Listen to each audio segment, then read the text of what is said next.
I said after I put out my top 10 players ranking video that the top 10 series would be coming to an end, but I lied. So many of you left comments saying you wanted more, with there being so many topics and categories left to rank, so here we are bringing it back. They'll be sporadically released over time, but for today's video, the category of players we'll be ranking is the players that impact the defensive side of the ball the most. This is one of the more difficult categories to make a ranking of and judge because there really aren't many reliable defensive metrics and statistics that actually demonstrate how good of a defender a player is, and a lot of it comes down to taking what data is available into consideration in addition to the eye test and how they perform in big moments. Before we get started though, it turns out about 76% of you watching aren't even subscribed to the channel, so please, if you enjoy the content, consider hitting the subscribe button, because not only does it greatly help out, but I would also very much appreciate it. Now with that being said, let's begin.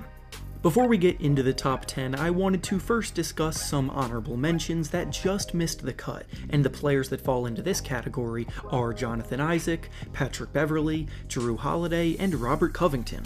Isaac is the one player that I'm certain will shoot up this list in the very near future, because this past season, he was dominating that side of the ball in so many different ways. The only problem was that he got injured, so the sample size of doing so made it tough for me to put him over players that have shown more.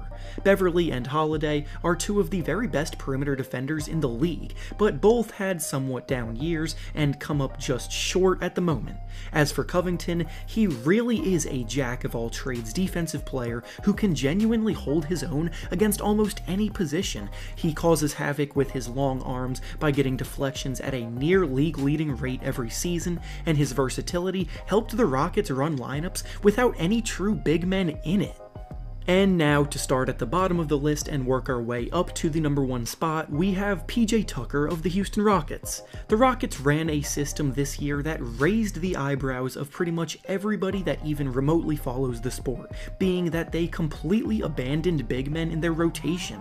Naturally, you would worry about rim protection, rebounding, and overall interior defense when you make a move like this, but Tucker took over that center position and all 6'5" of him battled night in and night out to make sure that the Rockets defense stayed strong, and he did a damn good job of it. The fact that he's never made an all-defense team, despite being one of the hardest workers on that end every year, is a travesty, and he really does deserve more respect for how good he is as a defender. Next up at number 9, we have Brook Lopez of the Milwaukee Bucks. Giannis Antetokounmpo gets a ton of the credit for how dominant the Bucks were on both ends of the floor for most of last year, and as a result, he was rewarded with both the MVP award and Defensive Player of the Year award. But Lopez's contributions to their stellar defense absolutely cannot go overlooked. Only 4 players in the NBA contested more shots around the basket than Lopez did last year, and he held those players to shooting about 44% in that range, which ranked 3rd best in the NBA in that range, demonstrating that he gets tested very often and time again alters the opposing shots. He also blocked 2.4 shots per game, which was the 2nd best average in the NBA this season, and all of this helped Milwaukee have one of the most historically great regular season defenses ever. Next up at number 8, we have Joel Embiid of the Philadelphia 76ers. Ever since Embiid began his NBA career, he's been one of the most impactful defensive players year in and year out, pretty much always ranking near the top of the league in defensive rating, blocking a ton of shots, and stifling opponents at the rim, ranking amongst the best in the category of opponent field goal percentage. He's finished in the runner-up spot of Defensive Player of the Year once already in his career. He's been named to the All-Defensive Team twice, and the advanced analytics over the years show that the Sixers are always head and shoulders better as a defensive unit with him out there. In fact, during the 2019 playoffs, Embiid finished with a top 5 plus-minus, demonstrating that with him on the court, the Sixers outscored opponents by more points than most players on teams that advanced further in the playoffs than the Sixers did. He had a down year this year, but if he gets back in form next season, he could definitely move further up this list. Next up at number 7, we have Marcus Smart of the Boston Celtics. Smart's one of the biggest pests in the entire league, and even though he definitely bends the rules and flops egregiously every now and then, he's undeniably one of the best and most important defensive players in the NBA. His defense is one of the biggest driving forces of the Celtics, and he's at the heart of a lot of what they do. He doesn't back down from any challenge, and no matter who he's guarding, he makes life difficult for them. Plus, he seems to always come up with a big play when the Celtics need him to, which is something that you can't really track in the stat sheet, yet anyone that watches the Celtics knows it's the truth. He hustles every second of the game, he's disruptive, and he's firmly a part of this list.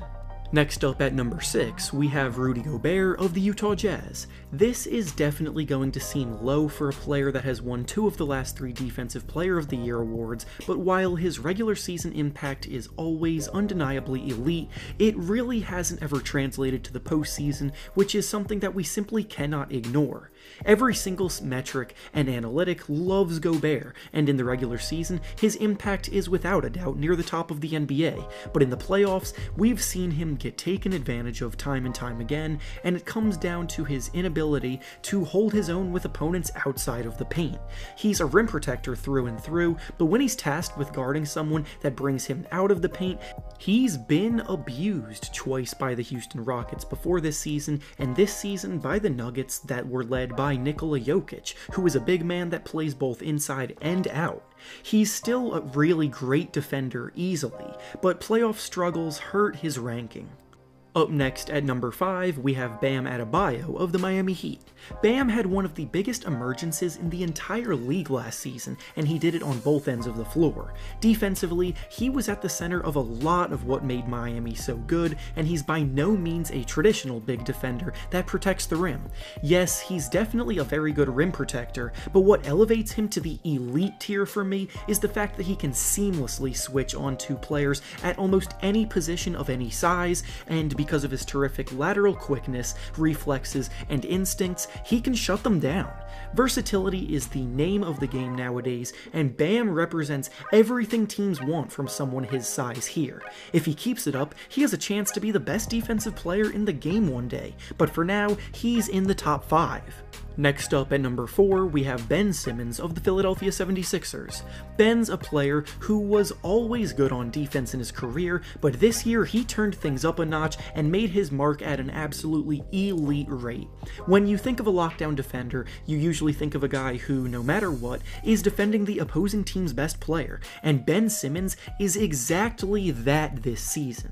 No player in the entire NBA spent more time defending number 1 options, number 2 options, and all-star talent, regardless of position. So when discussing versatility, Ben Simmons is the perfect representation of that. He has the size and strength of a big, but the speed and agility of a guard, and he uses this to easily defend any player he's assigned to, regardless of position. He led the league in steals, he led the league in deflections, and in every sense of the word, he is a lockdown defender. Up next at number 3 is Kawhi Leonard of the Los Angeles Clippers. Kawhi's reputation early on in his career was as one of, if not the very best defender in the NBA, and as his offensive game has expanded, he's become more of a scorer, but he hasn't necessarily been tasked with as much on the defensive end as a result.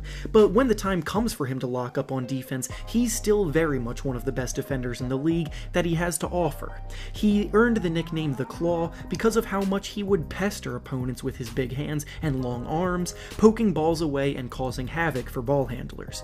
He's a 2-time winner of the Defensive Player of the Year award, and this may seem like a reputation pick, but for me, he's still a top 3 defender.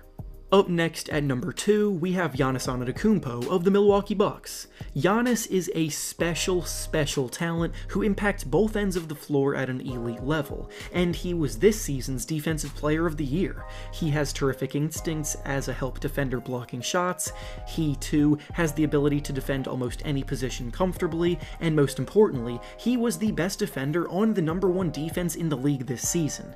The reason I don't have him at number 1 though, is that despite him winning the Defensive Player of the Year award, I actually leaned in favor of the guy that I have at number 1 for the award, and in the playoffs, this notion was solidified for me, especially after that notorious Game 1 where he shied away from defending Jimmy Butler. Absolutely special talent, but comes up just short of number 1.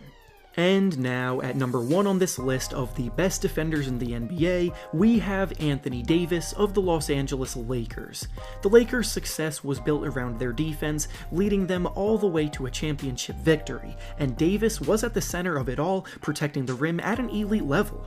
Many believe he should have won the Defensive Player of the Year award, and for good reason, but I suppose a ring will suffice instead. He made players shoot over 8% worse when he guarded them from the floor, and over 11% worse when he defended their shots at the rim, and on top of it all, he too succeeds at switching out onto the perimeter and holding his own when needed to. And with that being said, that's all I have for you today. Make sure to like the video, subscribe to the channel, and comment down below how you would rank the best defenders in the league today. Thanks for watching, and I'll see you all next time.